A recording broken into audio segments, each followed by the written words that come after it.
ऐसा है कि मेरा फोकस पूरा हिंदुस्तान है, मैं टुकड़ों में नहीं सोचता और चुनाव के लिए मैं काम नहीं करता हूँ। हम जीत करके इसलिए नहीं आए हैं कि अगली सरकार कैसे बनेगी, हम जीत करके इसलिए आए हैं कि आने वाले 5 साल में देश कैसा बनेगा। और इसलिए मेरी पूरी तपस्या या मेरा फोकस देश बने इसके लिए है। और जब देश बनाना है तो हिंदुस्तान का हर हिस्सा उसमें उतना ही, जैसे G20 मैंने किया, तो मैंने ये नहीं कहा कि बीजेपी के राज्यों में G20 होगा, हिंदुस्तान के हर कोई, अंडमान निकोबार में भी G20 होगा, लक्षद्वीप में भी G20 होगा।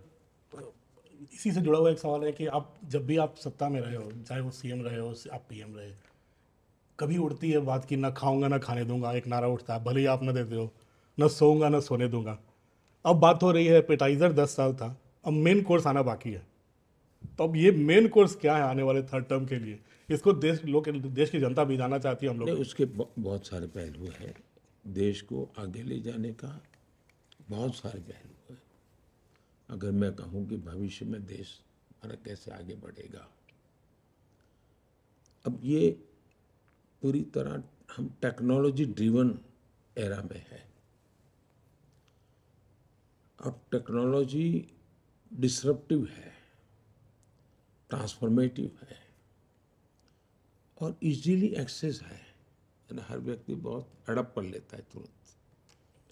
ऐसी स्थिति में अगर आप बड़ी सहजता से चले तो मैं समझता हूँ कि बहुत बड़ा स्कोप है। जहाँ तक मैं खाता नहीं, खाने देता नहीं, उसको आज की जो मेरी वो देशी भाषा है, आप लोग जो इस दुनिया से हैं वहाँ कहते हैं करप्शन के प्रति जीरो टॉलरेंस, तो वो मेरा रहेगा ही। लेकिन एक चीज़ अब मैं और उसमें कोशिश कर रहा हूँ कि हमारे इस प्रकार से काम करने वाली इंस्टीट्यूशंस है, उसमें की समाज में एक प्रतिष्ठा बढ़नी चाहिए। दुर्भाग्य से हम हमारे देश में जो मुझे अनुकूल नहीं वो सब निकम्मा, ये जो सोच है ये टोटली अनडेमोक्रेटिक सोच है। और उसी में से कुछ पत्रकारों को ब्लैकलिस्ट कर दिया जाए, वो उसी सोच का परिणाम है कि रिजेक्टेड। क्यों? क्योंकि तुम मेरे अनुकूल नहीं हो, बॉयकॉट।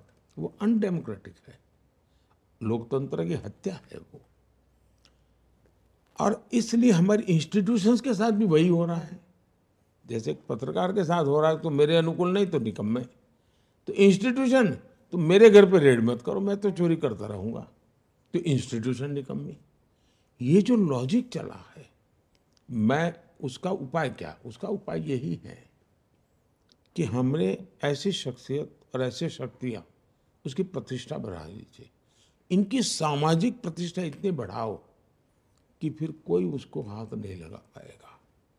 और मैं पक्का मानता हूँ कि आने वाले दिनों में जब देश समझेगा कि भाई ये 2200 करोड़ रुपयों के ढेर टीवी के सामने दिख रहे हैं पहाड़ नोटों के, तो लोग देखें यार कोई तो सिस्टम होगी जिसने पकड़ा होगा, तो पता चलता है जब वो इंस्टीट्यूशन है, वो संस्था है, वो संस्था है, तो उसके जैसे सेना के प्रति आज एक सम्मान का भाव है, वैसा ही सम्मान का भाव जो देश के लिए काम करने वाले इंस्टीट्यूशंस है उनके पास होना चाहिए।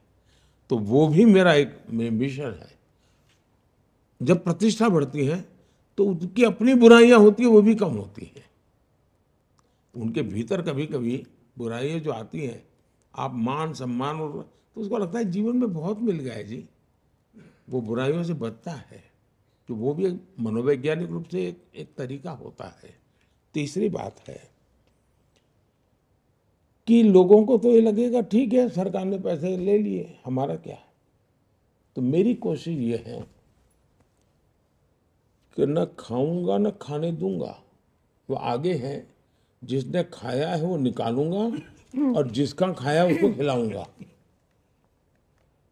और इसलिए जैसे केरला में जो कोऑपरेटिव बैंक का नेटवर्क है वो लेफ्टिस्टों का है, ये वाम वहाँ जो पार्टी है उसका है।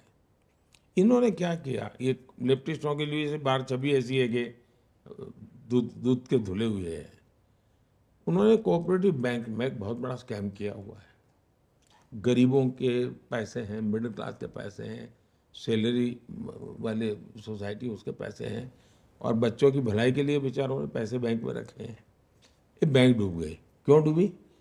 तो ये उसके संचालक जो कम्युनिस्ट लीडर हैं, उन्होंने खजाने का अपने पर्सनल व्यापार के लिए उपयोग किया, और उसमें घाटा आया तो ये बैंक डूब गई, या उसमें से चोरी की तो बैंक साइफन कर गए पैसे।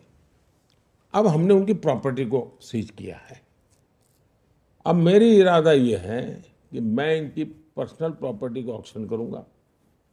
जो पैसा आएगा, ये जो बैंक में जिसने पैसा जमा किया है, उसका नाम है, उसको मैं वापस करूंगा। अब जैसे लालू जी ने,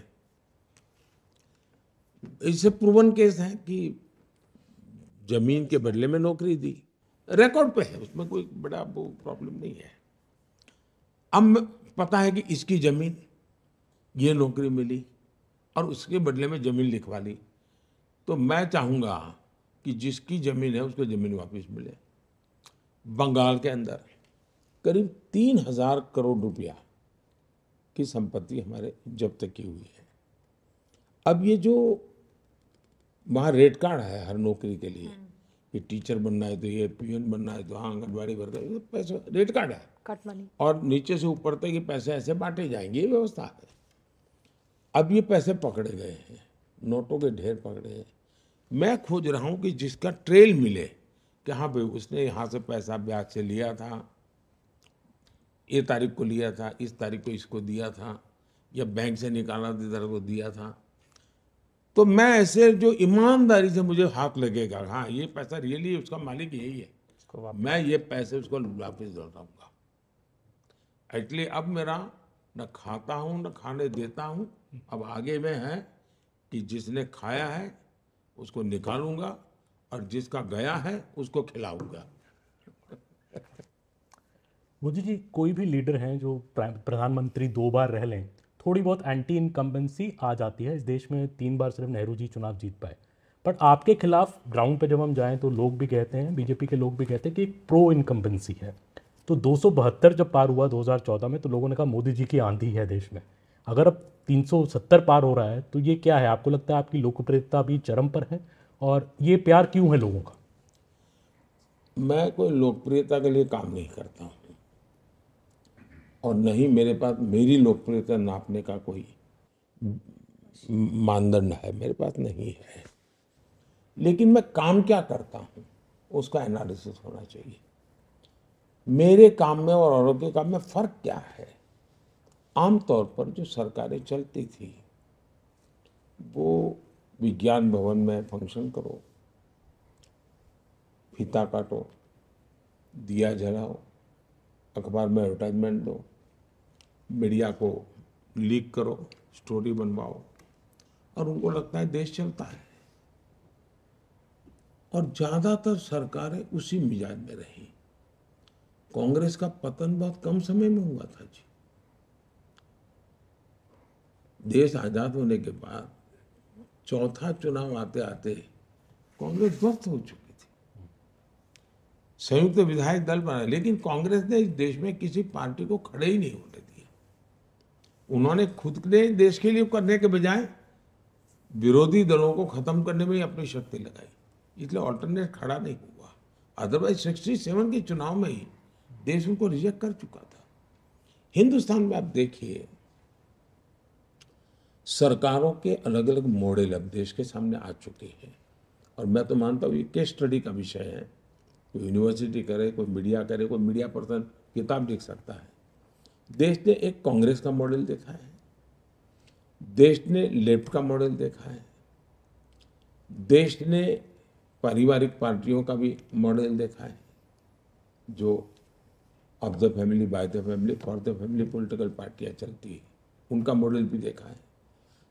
देश ने मिलीजुली सरकारों का मॉडल भी देखा है, और बीजेपी सरकार का भी मॉडल देखा है। उसका एनालिसिस करना चाहिए, किसका क्या परफॉर्मेंस रहा, किसकी क्या प्रायोरिटी रही। किसने किसके लिए काम किया, एक 100-200 पैरामीटर, तो आप देखेंगे द बेस्ट परफॉर्मेंस वाला मॉडल बीजेपी का मिलेगा आपको। और जब परफॉर्म करते हैं तो सामान्य मानव का विश्वास बढ़ता है। फिर एंटी इनकम्बेंसी किस बात की होती है कि एक ऐसी सरकार, मेरा ये नहीं हुआ, हर एक का होता नहीं है, प्रो इनकम्बेंसी में कोई हर एक का हो गया ऐसा नहीं होता है। लेकिन आज पब्लिक मीटिंग में जाके मैं कहता हूँ भाई आप लोग चुनाव में जो करते हो करते रहना, लेकिन मेरा एक काम करना। और कहता हूँ मैं कि कहीं आप जाए, झुग्गी झोपड़ी में कोई रहता है, सब मिले, या कोई कच्चे घर में रहता है, उसका नाम पता लिख करके मुझे भेज देना, क्योंकि हम जो मकान बना रहे हैं 4 करोड़ दिए हैं, लेकिन अभी भी कुछ लोग छूट गए हैं, और मैं नहीं चाहता हूँ कोई छूट जाए। तो मैं 4 जून के बाद मेरी नई टर्म में मैं उनको मकान देना चाहता हूँ, 3 करोड़ मकान बनाना चाहता हूँ। आप अगर कोई नज़र में आ जाए तब उसका विश्वास पैदा होता है कि आदमी वोट भी मांग रहा है, लेकिन साथ में काम भी कह रहा है, यार मुझे तो, मेरा तो ध्यान है उन 3 करोड़ घर बना के दे रहा है। मैं सवाल दरअसल चुनाव प्रचार को लेकर पूछूंगा कि पूरे चुनाव प्रचार में समाज में वोट के लिए दरार पैदा करने की कोशिश